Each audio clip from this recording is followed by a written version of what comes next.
Good morning guys. Welcome to daily current affairs class.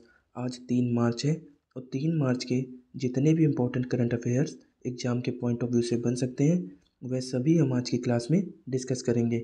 अगर आपको इस क्लास की पीडीएफ चाहिए तो आप हमारे टेलीग्राम चैनल को ज्वाइन कर सकते हैं, वहाँ से आपको पीडीएफ मिल जाएगी। टेलीग्राम चैनल का लिंक डिस्क्रिप्शन में मिल जाएगा। आइए शुरू करते हैं। आज का हमारा पहला क्वेश्चन है, विश्व वन्यजीव दिवस 2024 का विषय क्या है। तो विश्व वन्यजीव दिवस हर साल 3 मार्च को मनाया जाता है। इसका विषय है connecting people and planet, exploring digital innovation in wild life conservation. तो इसका सही ऑप्शन होगा डी। कुछ पॉइंट्स हैं उसे भी हम देखते हैं। तो संयुक्त राष्ट्र महासभा ने 20 दिसंबर 2013 को विश्व वन्यजीव दिवस के रूप में घोषित किया था।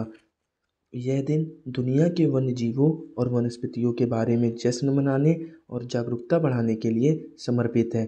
संयुक्त राष्ट्र के अनुसार दुनिया भर में 200 से 350 मिलियन लोग वन क्षेत्रों के भीतर या उसके निकट रहते हैं।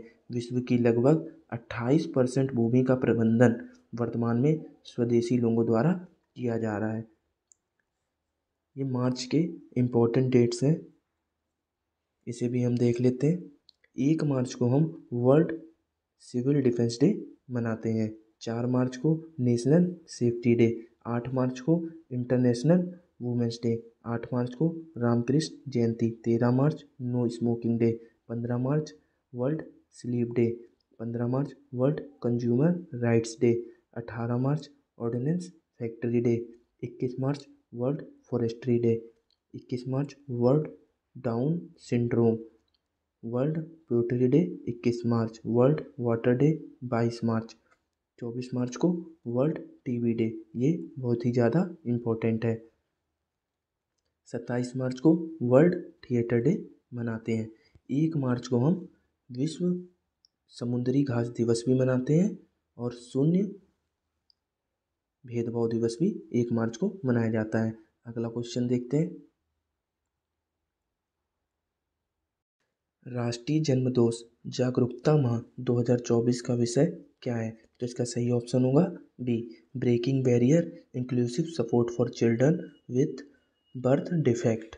नीति आयोग के सदस्य डॉक्टर वी.के. पॉल ने नई दिल्ली में इस जागरूकता माह का शुभारंभ किया है। इस पहल का उद्देश्य जन्म दोष की रोकथाम, शीघ्र पहचान, समय पर प्रबंधन और मनोसामाजिक प्रभाव के बारे में जागरूकता बढ़ाना है। कुछ और पॉइंट्स हैं वो भी देखते हैं। राष्ट्रीय बाल स्वास्थ्य कार्यक्रम के तहत गतिविधियां पूरे महीने देश भर में संचालित की जाएगी। केंद्रीय स्वास्थ्य सचिव अपूर्व चंद्रा ने प्रत्येक बच्चे के लिए निवारक स्वास्थ्य देखभाल तक पहुंच सुनिश्चित करने के महत्व पर प्रकाश डाला है। भारत में WHO के प्रतिनिधि डॉक्टर रोडेरिको एच ऑफरिन ने टीकाकरण अभियान और नवजात शिशु जांच कार्यक्रमों सहित जन्म दोषों को संबोधित करने में भारत सरकार की पहल की सराहना की है। अगला क्वेश्चन देखते हैं। वर्ल्ड एथलेटिक्स चैंपियनशिप 2027 कहाँ पर होंगे। तो यह चाइना की राजधानी बीजिंग में। इसका सही ऑप्शन होगा ए। इससे पहले भी चाइना में 2015 में वर्ल्ड एथलेटिक्स चैंपियनशिप हो चुका है। चाइना के प्रेसिडेंट कौन है, शी जिनपिंग, और वहाँ करेंसी चलती है युआन। वर्ल्ड एथलेटिक्स चैंपियनशिप 2025 का जो 19वां संस्करण होगा वह जापान के टोक्यो में होगा। जापान के जो प्रेसिडेंट हैं उनका नाम है फूमियो किशिदा। और 2023 का 18वां जो वर्ल्ड एथलेटिक्स चैंपियनशिप हुआ था वह बुडापेस्ट हंगरी में हुआ था। वर्ल्ड एथलेटिक्स का गठन कब हुआ था तो 1912 में। इसका हेडक्वार्टर कहाँ है, मोनाको। और वर्ल्ड एथलेटिक्स के हेड कौन है, सेबस्टेन को। अगला क्वेश्चन देखते हैं। फरवरी 2024 में किस राज्य सरकार ने पूर्ण वित्त घोषित सार्वभौमिक जीवन बीमा योजना की घोषणा की है। तो इसका सही ऑप्शन है सी, नागालैंड की सरकार ने सार्वभौमिक जीवन बीमा योजना की घोषणा की है। इसका उद्देश्य परिवार के कमाने वाले असामयिक मृत्यु के कारण होने वाली वित्तीय कठिनाइयों को कम करना है। नागालैंड के सीएम कौन है? तो नी पियू रियो है। नागालैंड की कैपिटल क्या है? तो कोहिमा। नागालैंड के गवर्नर का नाम क्या है? ला गणेशन। इसके कुछ पॉइंट्स हैं, उसे भी देख लेते हैं। इसे मुख्यमंत्री और प्रभारी वित्त मंत्री नेफ्यू रियो द्वारा राज्य विधानसभा में पेश बजट के हिस्से के रूप में पेश किया गया था। इसका नाम मुख्यमंत्री सार्वभौमिक जीवन बीमा योजना रखा गया। यह पूरी तरह से राज्य सरकार द्वारा वित्त पोषित है। यह योजना पिछले बजट में शुरू की गई मुख्यमंत्री स्वास्थ्य बीमा योजना की पूरक है। यह राज्य में परिवार के कमाने वाले सदस्य के लिए जीवन बीमा कवरेज और प्रत्येक परिवार के 3 अन्य सदस्यों के लिए दुर्घटना बीमा कवरेज प्रदान करता है। अगला क्वेश्चन देखते हैं। कौन सा देश भारतीय फार्माकोपिया को मान्यता देने वाला पहला स्पेनिश भाषी देश बन गया है? तो इसका सही ऑप्शन है सी, निकारागुआ। निकारागुआ की कैपिटल है मानागुआ। वहाँ के प्रेसिडेंट हैं डैनियल ऑर्टेगा। वहाँ करेंसी चलती है कॉर्डोबा। कुछ पॉइंट्स हैं, ये देख लेते हैं। तो निकारागुआ ने भारत के साथ फार्माकोपिया सहयोग पर एक समझौता ज्ञापन पर हस्ताक्षर किया, जो भारतीय फार्माकोपिया को मान्यता देने वाला पहला स्पेनिश भाषी देश बन गया है। अगला क्वेश्चन देखते हैं। Kamala Devi Chattopadhyay the art of freedom के पुस्तक के लेखक कौन है? तो इसका सही ऑप्शन है डी, निको स्लेट। कुछ इंपॉर्टेंट पॉइंट्स हैं, उसे भी देख लेते हैं। निको स्लेट कार्नेगी मेलन विश्वविद्यालय में इतिहास के प्रोफेसर और इतिहास विभाग के प्रमुख हैं। वह संयुक्त राज्य अमेरिका और दक्षिण एशिया में सामाजिक आंदोलनों के अंतर्राष्ट्रीय इतिहास में विशेषज्ञता रखते हैं, जो नक्सलवाद और साम्राज्यवाद के खिलाफ संघर्ष पर ध्यान केंद्रित करता है। निको स्लेट ने 4 पुस्तक लिखी है, जिनमें कलर्ड कॉस्मोपॉलिनिज्म और Gandhi search for the perfect diet शामिल है। उनकी नवीनतम पुस्तक कमला देवी चट्टोपाध्याय के जीवन की खोज करती है, जो भारतीय इतिहास में एक बहुमुखी व्यक्ति के रूप में उनके योगदान पर अंतर्दृष्टि प्रदान करती है। कमला देवी चट्टोपाध्याय एक भारतीय समाज सुधारक और स्वतंत्रता कार्यकर्ता थी, जिन्होंने भारतीय स्वतंत्रता आंदोलन में उनके महत्वपूर्ण योगदान के लिए जाना जाता है। स्वतंत्र भारत में भारतीय हस्तशिल्प, हथकरघा और रंगमंच के पुनरुद्धार, स्वदेशी कला और शिल्प को बढ़ावा देने में महत्वपूर्ण भूमिका निभाई। कमला देवी मद्रास निर्वाचन क्षेत्र से चुनाव में खड़ी होने वाली भारत की पहली महिला थी, जिन्होंने राजनीति में महिलाओं की भागीदारी का मार्ग प्रशस्त किया। चट्टोपाध्याय के दृष्टिकोण के कारण भारत में विभिन्न सांस्कृतिक संस्थानों की स्थापना हुई, जिनमें राष्ट्रीय नाट्य विद्यालय, संगीत नाट्य अकादमी, सेंट्रल कॉलेज, इंडस्ट्रीज एम्पोरियम और भारतीय शिल्प परिषद शामिल हैं। अगला क्वेश्चन देखते हैं।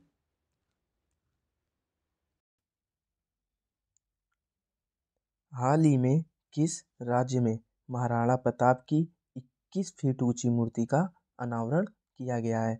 तो इसका सही ऑप्शन होगा बी, तेलंगाना सरकार ने महाराणा प्रताप की 21 फीट ऊंची मूर्ति का अनावरण किया है। तेलंगाना के सीएम कौन है?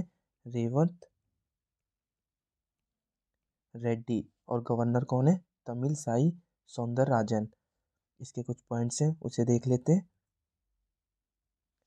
बेगम बाजार महाराणा प्रताप चौक पर महाराणा प्रताप की 21 फीट की प्रतिमा का अनावरण हैदराबाद के लिए एक महत्वपूर्ण क्षण था।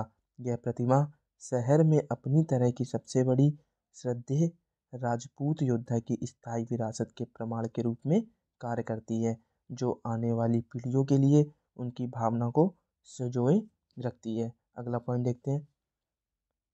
उदयपुर के टाइगर हिल्स स्थित प्रताप गौरव केंद्र पर महाराणा प्रताप की 57 फीट की प्रतिमा 3.5 साल पहले स्थापित की गई थी। अष्टधातु से बनी यह प्रतिमा 57 फीट की। अगला क्वेश्चन देखते हैं। हाल ही में किसे संसद सुरक्षा का प्रमुख बनाया गया है? तो इसका सही ऑप्शन है बी, अनुराग अग्रवाल को संसद सुरक्षा का प्रमुख बनाया गया है।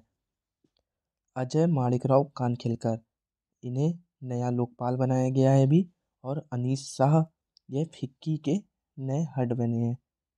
फिक्की इसकी फुल फॉर्म होती है federation of Indian chambers of commerce and industry. इसका गठन 1927 में हुआ था। हेडक्वार्टर कहाँ है? न्यू दिल्ली।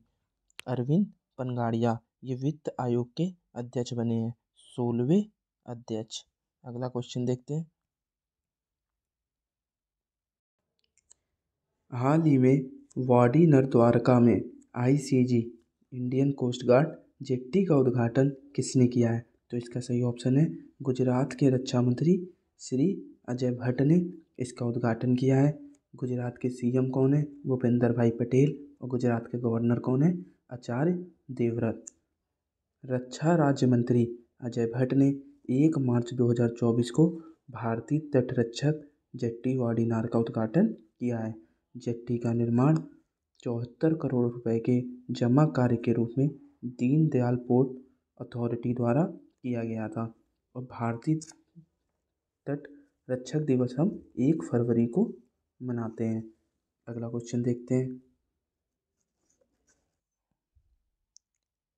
फरवरी 2024 में किस मंत्रालय ने पोषण उत्सव कार्यक्रम का आयोजन किया है? तो इसका सही ऑप्शन है महिला एवं बाल विकास मंत्रालय। अच्छा, इस पोषण उत्सव कार्यक्रम का उद्देश्य क्या है? तो इसका उद्देश्य है अच्छे पोषण व्यवहार को बढ़ावा देना और अच्छे पोषण प्रथाओं को बढ़ावा देकर कुपोषण से निपटने के लिए भारत के चल रहे प्रयासों पर प्रकाश डाला गया है। अगला पॉइंट देखते हैं। इस केंद्रीय महिला एवं बाल विकास और अल्पसंख्यक मामलों की मंत्री Shrimati Smriti Zubin Irani bill and Melinda Gates foundation के सह अध्यक्ष श्री बिल गेट्स उपस्थित थे। इस कार्यक्रम में पोषण उत्सव पुस्तक का भी विमोचन किया गया है। उसमें कार्टून गठबंधन के लॉन्च की घोषणा की गई है और दोनों पहल का उद्देश्य पोषण जागरूकता को बढ़ावा देना है। पोषण उत्सव पुस्तक का उद्देश्य प्राचीन पोषण परंपराओं को पुनर्जीवित करना और ज्ञान के आदान प्रदान को सुविधाजनक बनाना है, जबकि कार्टून गठबंधन का उद्देश्य बच्चों के बीच सकारात्मक व्यवहार और परिवर्तन के लिए मनोरंजक और भरोसेमंद तरीके से पोषण पर आवश्यक संदेश देना है। अगला पॉइंट देखते हैं। अगला क्वेश्चन,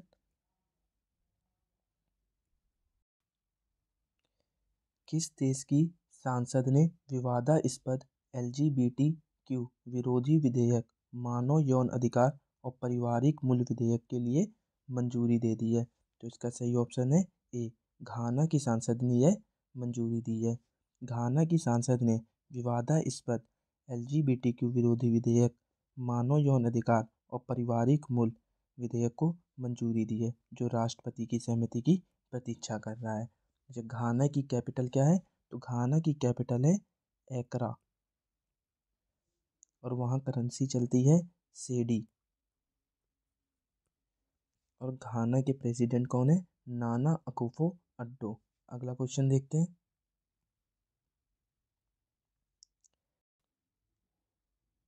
डोपिंग के आरोप के कारण पॉल पोगबा को फुटबॉल से कितने समय के लिए निलंबित किया गया है?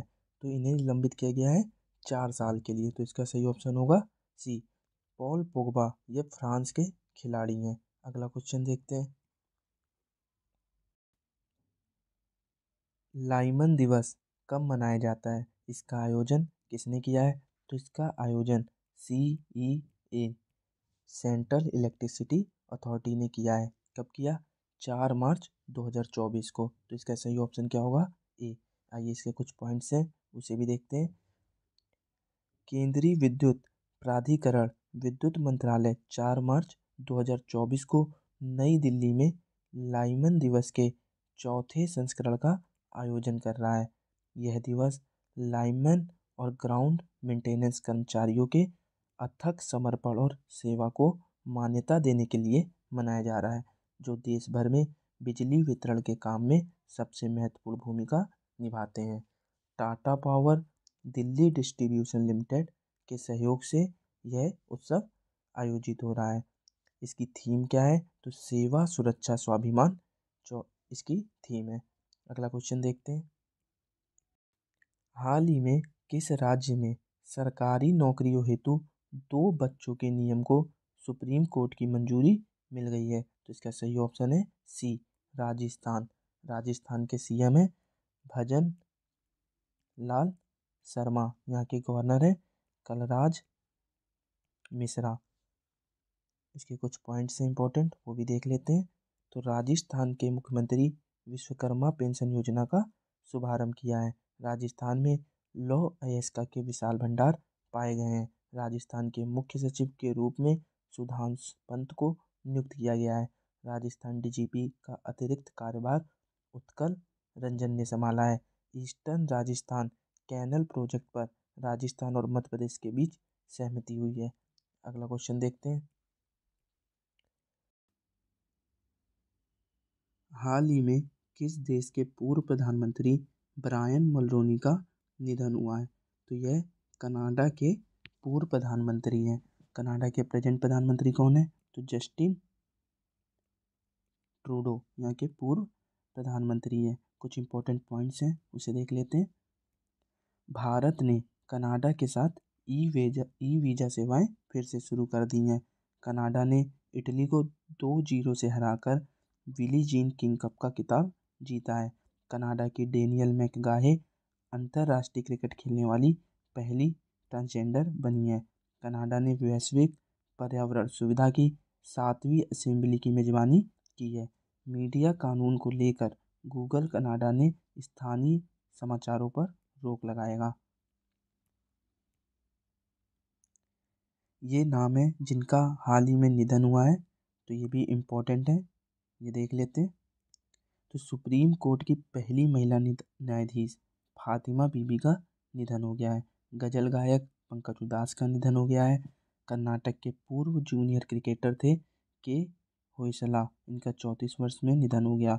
डॉक्टर आर नित्या आनंद भारत की पहली मौखिक गर्भ निरोधक गोली सहेली के खोज करने वाले डॉक्टर नित्यानंद का निधन हो गया है। शास्त्रीय गायिका प्रभा अन्ने का निधन हो गया है।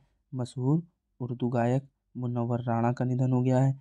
मनोहर जोशी महाराष्ट्र के पूर्व प्रधानमंत्री, इनका निधन हो गया है। देश के सबसे उम्रदराज टेस्ट क्रिकेटर दत्ताजी राव गायकवाड़ का निधन हो गया है। प्रसिद्ध जैन आचार्य विद्यासागर महाराज का निधन हो गया है। प्रसिद्ध रेडियो प्रस्तोता अमीन सयानी का निधन हो गया। वे प्रसिद्ध कार्यक्रम बिनाका गीतमाला के लिए जाने जाते थे।